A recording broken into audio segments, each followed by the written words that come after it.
ഞാനൊരു പള്ളിയിലെ ഇമാമാണ്. കഴിഞ്ഞ വെള്ളിയാഴ്ച ജുമയ്ക്ക് ഇത് ലൈവ് കാണുന്നവർക്കറിയാലോ, ഞാൻ ഇല്ലാത്ത കാര്യം പറയുന്നതല്ല. എന്റെ മഹല്ലത്തില് ജുമാ ദിവസത്തില് ഞാനത് എന്റെ പള്ളിയിൽ പറഞ്ഞിട്ടാണ് ഞാൻ ഇവിടെ പറയുന്നത്. സമുദായത്തിലെ ഹൈന്ദവ സഹോദരങ്ങളുടെ കല്യാണം നിങ്ങൾ എടുത്തൊന്ന് പരിശോധിച്ചു നോക്കണം. ഏതെങ്കിലും പേക്കൂത്തുണ്ടോ? ഇല്ല. ക്രിസ്ത്യാനികളുടെ വിവാഹം എടുക്ക്, ഏതെങ്കിലും പേക്കൂത്തുണ്ടോ? ഇല്ല. മുസ്ലിങ്ങളുടെ കല്യാണം എടുക്ക്, ഏതെങ്കിലും പേക്കൂട്ടില്ലാത്ത കല്യാണം ഉണ്ടോ? ഇല്ല. കണ്ണൂർ എയർപോർട്ട് റോഡ് തടഞ്ഞിട്ട് ഒട്ടകപ്പുറത്ത് പുതിയ ആപ്പിളയെ കൊണ്ടുവന്നു. ഒട്ടകപ്പുറത്തല്ല, നിങ്ങൾ എന്തിന്റെ പുറത്തോ, നീലത്തിമിംഗലത്തിന്റെ പുറത്തോ കൊണ്ടുവന്നു, ആനപ്പുറത്ത് കയറ്റിക്കും, അതൊന്നും ഒരു പ്രശ്നമല്ല. പക്ഷെ സമുദായത്തിന്റെ പരിവേഷം കെട്ടിയിട്ട് ഈ സമുദായത്തെ പറയിപ്പിക്കരുത്. സമുദായത്തെ പറയിപ്പിക്കാൻ പാടില്ല. JCB കൊണ്ടുവരുന്നു, ടിപ്പറിൽ കൊണ്ടുവരുന്നു, കറിച്ചട്ടിയിൽ ആഹാരം കൊടുക്കുന്നു, ചെണ്ടമേളത്തോടെ കൊണ്ടുവരുന്നു. അനാവശ്യമായ പല കാര്യങ്ങളുമായിട്ട് കല്യാണത്തെ കൂട്ടിക്കുഴയ്ക്കുന്നു.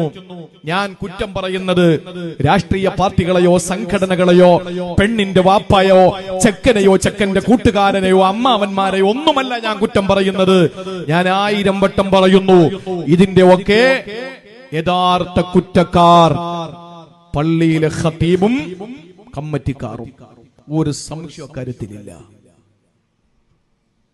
ഞാൻ പള്ളിയിലെ ഇമാമ. ഞാൻ പറയാൻ, ചുഴുവഞ്ചിറ പള്ളിയിലെ മഹല്ലത്തിൽ ഒരു ചെറുപ്പക്കാരൻ എന്റെ നാട്ടില് പനവൂർ എന്ന് പറയുന്ന പ്രദേശത്ത് കല്യാണം കഴിക്കാൻ വന്നാൽ ചുഴുവഞ്ചിറ കമ്മിറ്റി കത്തുകൊടുക്കും. ഇവിടത്തെ ചെക്കനാണ്, മഹൽ അംഗമാണ്, നല്ല പയ്യനാണ്, കുഴപ്പമില്ല എന്ന് പറഞ്ഞൊരു സർട്ടിഫിക്കറ്റ് കൊടുത്ത് ആ സർട്ടിഫിക്കറ്റ് ബ്രോക്കർ വഴിയോ അല്ലാതെയോ എന്റെ മഹല്ലത്തിൽ എത്തിക്കുമ്പോഴാണ് അവരവിടെ നിന്ന് സർട്ടിഫിക്കറ്റ് ഇങ്ങോട്ട് കൈമാറുന്നത്.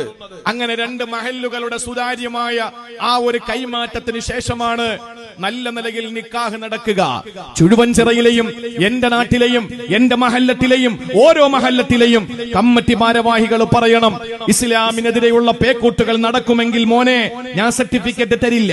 ഇത് അള്ളാന്റെ പള്ളിയാണ്, ഇത് പടച്ചവന്റെ പള്ളിയാണ്. ഈ പള്ളിയിൽ നിന്ന് ഇസ്ലാമിന് വിരുദ്ധമായ പ്രവർത്തനങ്ങൾ നിന്റെ നിക്കാഹിനോ നിക്കാഹുമായി ബന്ധപ്പെട്ട കാര്യങ്ങൾക്കോ നടക്കുമെങ്കിൽ പെർമിഷൻ തരില്ല എന്ന് പറയേണ്ട ബാധ്യത കമ്മിറ്റിക്കാർക്ക് ഉണ്ട്. ഇമാമ് പറയണം, എന്നെ അൽഫാത്തിയെ വിളിക്കാൻ കിട്ടൂല, എന്ന് പറയാൻ ഞാൻ വരണമെങ്കിൽ അവിടെ ഇസ്ലാമിന് വിരുദ്ധമായ പ്രവർത്തനങ്ങൾ നടക്കാൻ പാടില്ല എന്ന് നെഞ്ചുറപ്പോടെ ചങ്കൂറ്റത്തോടെ പള്ളിയിലെ ഖതീബുമാര് പറയണം. അല്ലാത്ത സ്ഥലത്തിൽ ഞാൻ ദുആരക്കാൻ വരൂല എന്ന് പറയണം. കമ്മിറ്റിക്ക് പറയാം, നിങ്ങൾ എന്തെങ്കിലും ഇനി നിങ്ങൾ ചെയ്താൽ ആ ചെയ്യുന്ന പക്ഷം 1 ലക്ഷം രൂപയോ 2 ലക്ഷം രൂപയോ പണിഷ്മെന്റ് പെനാൽറ്റി അടക്കേണ്ടി വരുമെന്ന് പറഞ്ഞാൽ ചെറുപ്പക്കാർ ഈ പണി അവസാനിപ്പിക്കും. കാരണം എന്താ, വാപ്പ മരിച്ചാ പിന്നെ വീട്ടിന്റെ തട്ടുംപുറത്തിട്ട് ഉണക്കാനേ പറ്റുള്ളൂ. കമ്മിറ്റിക്കാർ പള്ളിയിൽ അടക്കാൻ സമ്മതിക്കൂല ഈ 1 ലക്ഷം അടയ്ക്കാതെ. ഈ 2 ലക്ഷം രൂപ കൊടുക്കാതെ പള്ളിയിൽ വാപ്പാരെ മയ്യത്തുകൊണ്ടുവരാൻ പറ്റൂല. അങ്ങനെ വരുമ്പോ 2 or 3 പേർക്ക് അടിച്ചുകൊട് 4ാമത്തെ കല്യാണം മുതൽ ദീനിയായ കല്യാണം നടക്കും. ഒരു സംശയമില്ല. അല്ലാതെ ഇങ്ങനെ നടക്കുന്ന കല്യാണത്തിൽ ഉണ്ടാകുന്ന കുഞ്ഞുങ്ങൾക്ക് വികൃതി കൂടുതലാ ഉസ്താദെ, നൂലോതിത്തരി എന്ന് പറഞ്ഞിട്ട് ബഹുമാനപ്പെട്ട നമ്മുടെ ഇമാമിന്റെ അടുത്ത് വന്ന ചങ്ങല ഓതിക്കെട്ടിയ മാറൂ നിങ്ങൾക്ക് തോന്നുന്നുണ്ടോ? വട ഓതിക്കെട്ടിയ മാറൂ എന്ന് തോന്നുന്നുണ്ടോ? ഞാൻ 916 സുന്നി തന്നെയാണ്. പ്രിയപ്പെട്ട സഹോദരങ്ങളെ, ഞാൻ പറയുന്നു, ഒരിക്കലും വാപ്പയുടെ ഉമ്മയുടെയും കല്യാണം ഈ കോമാളിത്തരത്തിൽ ഉണ്ടാകുന്ന കല്യാണത്തിൽ ഉണ്ടാകുന്ന കുഞ്ഞുങ്ങള് നന്നാകുന്ന ഒരു രീതിയിലും നമ്മൾ ഒരു മഷിയിട്ട് ഒരു മന്ത്രവാദിയെ കൊണ്ട് നോക്കിയാലും നമുക്ക് മനസ്സിലാക്കാൻ പറ്റില്ല, നന്നാവൂല. അതുകൊണ്ട് ജമാഅത്ത് പരിപാലന സമിതിക്കും മഹൽ ഖതീബിന്, അതുകൊണ്ടാണ് റസൂലുള്ളാഹി പറഞ്ഞത് 2 കൂട്ടർ നന്നായാൽ സമൂഹം നന്നാവും. അൽ ഉലമാഉ വൽ ഉമറാഉ, ഖതീബും കമ്മിറ്റിക്കാരുമാണ്. ആ 2 പേര് ദുഷിച്ചാൽ ആ നാട് ദുഷിച്ചു. അള്ളാഹു നമ്മളെ ഇസ്സത്തുള്ളവരാക്കട്ടെ. ഏതോ ഒരു പള്ളിയിൽ, എനിക്കിപ്പോഴും ഓർമ്മയുണ്ട്, പള്ളിയൊക്കെ എനിക്കറിയാം, ഞാൻ പറയുന്നില്ലെന്നേ ഉള്ളൂ. ആ പള്ളിയില് കല്യാണത്തിന് ശേഷം ഇങ്ങനെ ചെണ്ടമേളത്തോടു കൂടി ചെക്കനെ കൊണ്ടുപോയി 25,000 രൂപ അടിച്ചു കൊടുത്തു. 25,000 രൂപ അടിച്ചു കൊടുത്തു. ഇപ്പൊ എന്താ സംഭവിച്ചെന്നറിയോ? ഡിസ്പോസബിൾ പ്ലേറ്റിലാണ് ചോറ് കൊടുക്കുന്നത്. കാരണം സ്റ്റീൽ പ്ലേറ്റിലെങ്ങാനും ചോറ് കൊടുത്ത അങ്ങാനും തമ്മിൽ കയറി മുട്ടിയിട്ട് ഇതിന് വേറെ മുട്ടാണെന്ന് പറഞ്ഞിട്ട് പള്ളിക്കാർ 5,000 അടിച്ചു കൊടുത്താലോ എന്ന് പേടിച്ചിട്ട് ഡിസ്പോസബിൾ പ്ലേറ്റിലാണ് ചോറ് കൊടുക്കുന്നത്. ആ ഒരു പേടി ഉണ്ടാവണം. വിറയ്ക്കണം മഹല്ലത്തെന്ന് പറഞ്ഞാൽ. ഇന്നേറെ ചെറുപ്പക്കാരനാ വിറയ്ക്കുന്നത്. ആർക്കാ? പണ്ടുള്ള ആളുകൾ പറയും, എന്ത് പ്രശ്നം വന്നാലും ചുഴുവഞ്ചിറയിലും മാമൂട്ടും കേരളപുരത്തിലും കുണ്ടറയിലും എളമ്പള്ളൂരും മുക്കടയിലും അതുപോലെ ചന്ദനത്തോപ്പിലും അതുപോലെ തന്നെ ഈ പ്രദേശത്തെ ഓരോ മുക്കിലും മൂലകളിലും പ്രശ്നം ഉണ്ടായാൽ പരിഹരിക്കപ്പെടേണ്ട സ്ഥലം പള്ളികളാണ്. കാരണം പള്ളി സെക്രട്ടേറിയറ്റ് മന്ദിരമാണ്. നിസ്കരിക്കാനും ഹദ്ദാദോദാനും കുത്തുബിയത്ത് നടത്താനും മാത്രമുള്ളതല്ല പള്ളി. പള്ളി ഈ നാടിന്റെ സെക്രട്ടേറിയറ്റ് മന്ദിരമാണ്. ഈ നാട്ടിലെ ഒരു ഹിന്ദു അശോകൻ എന്ന് പറയുന്ന സഹോദരൻ ഇവിടെ ഉണ്ടെന്നാണ് എന്റെ വിശ്വാസം. ഞാൻ വരുന്നതിനും മണിക്കൂറുകൾക്ക് മുമ്പേ ഇവിടെ ഉണ്ടായിരുന്നു അദ്ദേഹം. ഞാൻ കേറി വന്നപ്പോ കേറി വരട്ടെ എന്ന് ചോദിച്ച് കേറി വന്നു. ഉസ്താദിനെ കാണാൻ വേണ്ടി ഞാൻ വന്നതാണ്. ഞാൻ നിങ്ങളുടെ പ്രസംഗം കേൾക്കുന്ന ആളാണ്. എനിക്കൊരു ഫോട്ടോ എടുക്കണം. ഞാൻ പറഞ്ഞു എടുത്തോളൂ. അപ്പോഴും ഞാൻ അറിയുന്നില്ല അശോകനാൻ.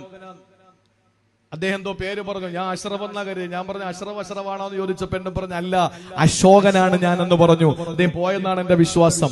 ആ ഒരു സ്നേഹവും ആ ഒരു കരുതലുമാണ് പ്രിയപ്പെട്ടവരെ നമുക്കുണ്ടാവുന്നത് അല്ലേ. വരുന്നുണ്ട് എന്റെ വിഷയത്തിന്റെ ഗൗരവമായ ഭാഗത്തേക്ക് ഞാൻ വരുന്നുണ്ട്. നിങ്ങൾ ശ്രദ്ധയോടെ കേട്ടോളി. അള്ളാഹു മനസ്സിലാക്കാനുള്ള തൗഫീക്ക് നൽകി അനുഗ്രഹിക്കുമാറാവട്ടെ.